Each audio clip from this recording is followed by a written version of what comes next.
Hello guys, this is Amol. तुम्हाला सगळ्यांचं या लेक्चर्समध्ये स्वागत करत आहे.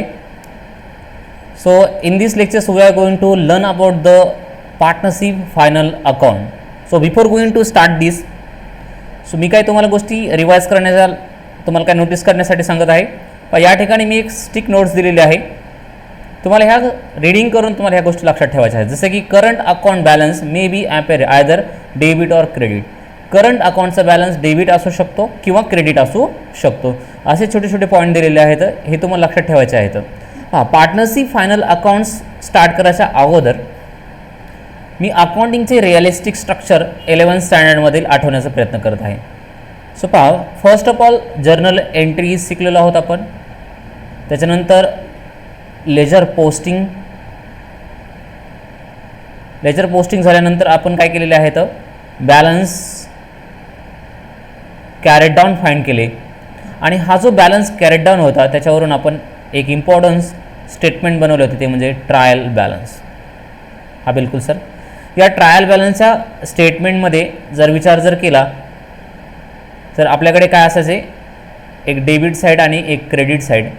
डेबिट साईडला दोन गोष्टी येत होत्या, ते म्हणजे एक्सपेन्सेस आणि ॲसेटची लिस्ट यायची. कशावरून? या बॅलन्सवरून. आणि क्रेडिट साईडला इन्कम आणि लायबिलिटी हे दोन आयटम यायचे. म्हणजे आपल्याला ह्या चारच आयटमचा यूज करायचा आहे.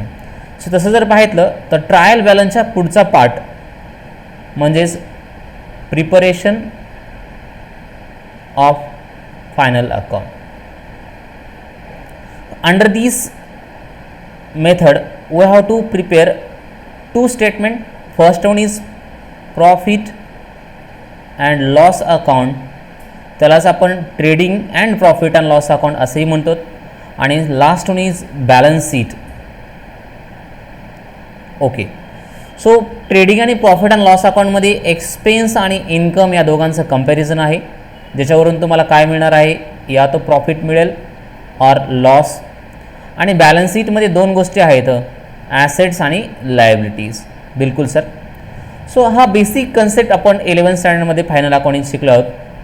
सोलो प्रोपरायटर फायनल अकाउंट शिकल्याच्यानंतर आपल्याला पाहायचं आहे पार्टनरशिप फायनल अकाउंट. याच्यामध्ये जास्त डिफरन्स काहीच नाही आहे, फक्त पार्टनर्स कॅपिटल अकाउंटमध्ये डिफरन्स आहे, बाकी सगळ्या गोष्टी सेम आहेत. पहा, पार्टनरशिप मिनिंग काय आहे फायनल अकाउंटचा. So it is a preparation of financial statement. हे कोण आहेत? फिनान्शियल स्टेटमेंट आहेत. Final accounting means preparation of financial statement, that is profit and loss account and balance sheet. हे कशासाठी? To show performance of the business and position of the business.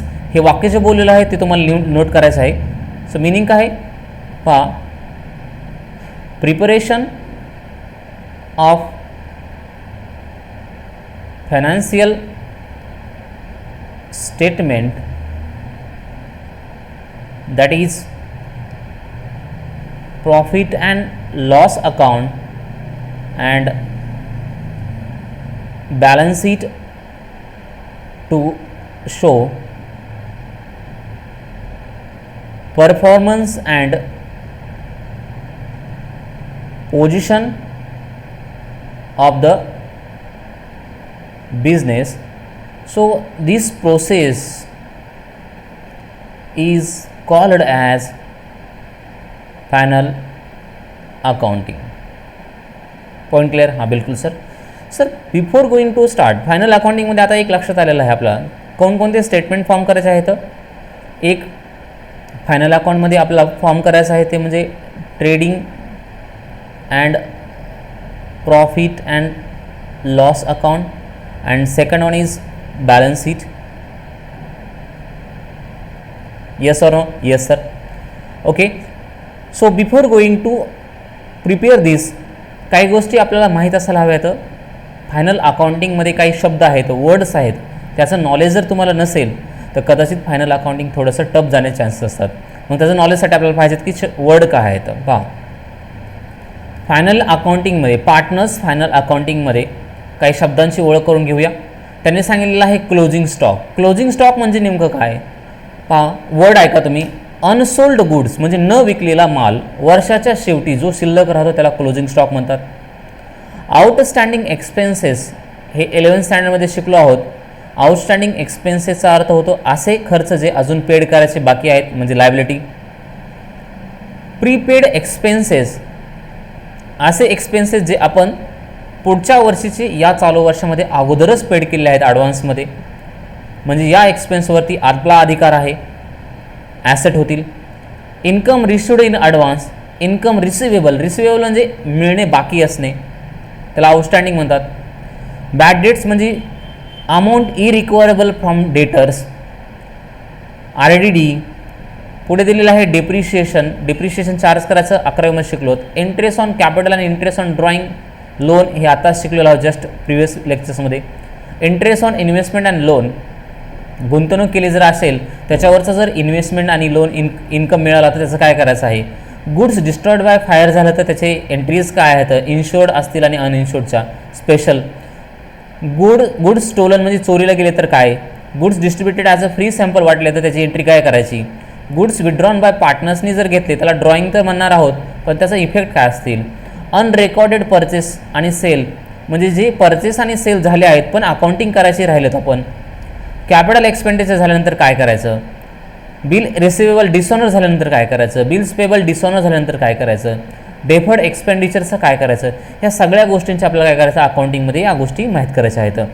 त्यांनी पुढे सांगितलं की आपण ॲज अ स्टुडंट आपल्याला काय काय माहिती होईल हे शिकल्यानंतर. सगळ्यात महत्त्वाची गोष्ट फायनल अकाउंटिंग काय असते याचं नॉलेज येऊन जाईल. त्याच्यानंतर फायनल अकाउंटिंगचे महत्त्व काय आहे हे समजून जाईल. ॲडजस्टमेंटचे इफेक्ट कसे द्यायचे हे समजून जाईल. Trading account, profit and loss account, balance sheet हे काय असतात याच्याविषयी माहिती होईल, बरोबर. आणि फायनान्शियल रिझल्ट काय आहेत हे पण लक्षात येऊन जातील. मग त्यांनी इंट्रोडक्शनचा पार्ट ऑलरेडी झालेला आहे. त्यांनी सांगितलं की व्हेरियस स्टेप्स पहा. जर्नल एंट्री आपल्याला माहीत आहे, सबसिडरी बुक्स हे प्रायमरी बुक्स असतात. 11th स्टँडर्डमध्ये खूप छान शिकवलेलं आहे. प्रिपरेशन ऑफ लेजर अकाउंटिंग शिकलेलो आहोत. प्रिपरेशन ऑफ ट्रायल बॅलन्सिंग शिकलेलो आहोत. आणि ट्रायल बॅलन्सवरून प्रिपरेशन ऑफ फायनल अकाउंट असते, त्यालाच आपण trading account, profit and loss account आणि बॅलन्स शीट म्हणतो, करेक्ट.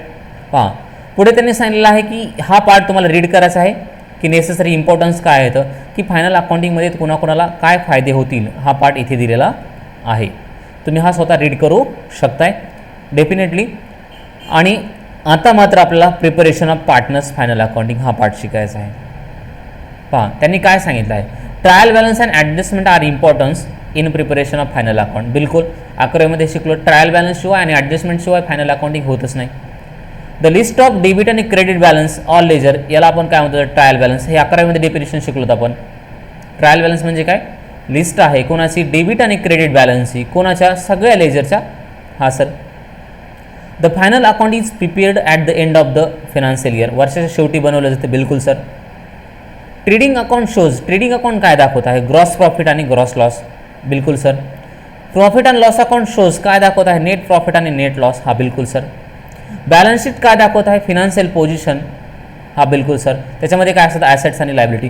म्हणजे या पार्टमध्ये हा जेवढाही इंट्रोडक्शनचा पार्ट होता त्याच्यामध्ये छोटे छोटे एक एक मार्काचे क्वेश्चन डिझाईन होतात. ओके. पुढे सांगितले ट्रेडिंग अकाउंट काय असते. ट्रेडिंग अकाउंट थोडक्यात जर पाहायचं झालं तर मी या ठिकाणी सांगन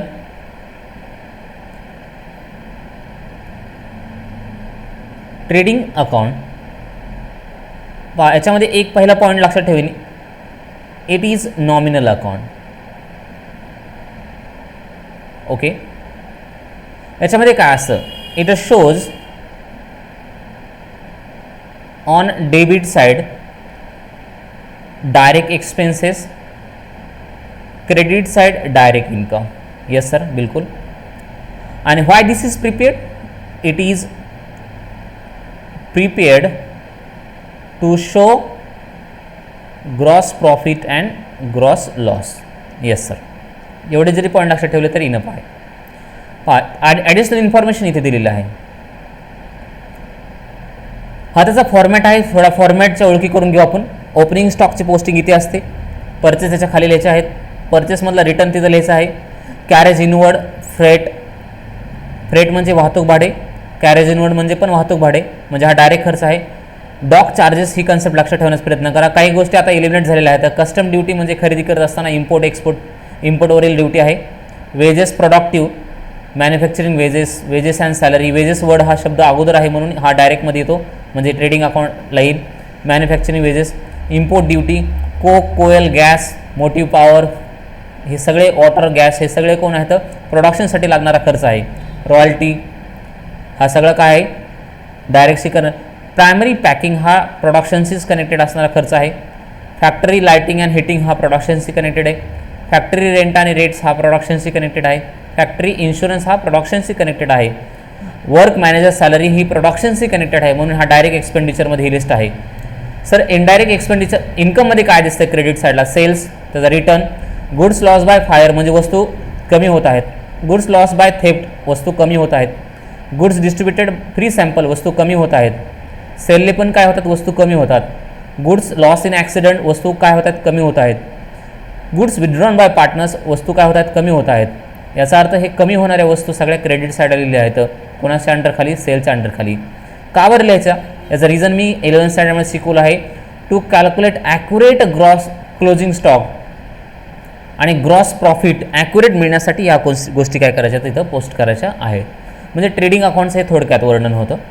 पहा, if the credit side is greater, he side जर जास्त असेल तर आपल्याला काय होतं? Gross profit. And if the debit side is greater आपल्याला काय होतं? Gross loss. पोस्टिंग आपल्याला कॅरी डाऊन करायचं आहे. सो हे थोडक्यात इन्फॉर्मेशन होती कशाची? ट्रेडिंग अकाउंटची. ओके, अशा संदर्भात पुढे पाहणार आहोत प्रॉफिट अँड लॉस अकाउंटचे इंट्रोडक्शन लेक्चर्स.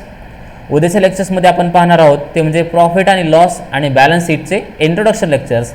आणि नेक्स्ट पुढच्या लेक्चरमध्ये आपण डायरेक्ट स्टार्ट करणार आहोत तो म्हणजे पार्टनर्स फायनल अकाउंटमधला पहिला question. So will stop today. Thank you for watching this video. Thank you very much.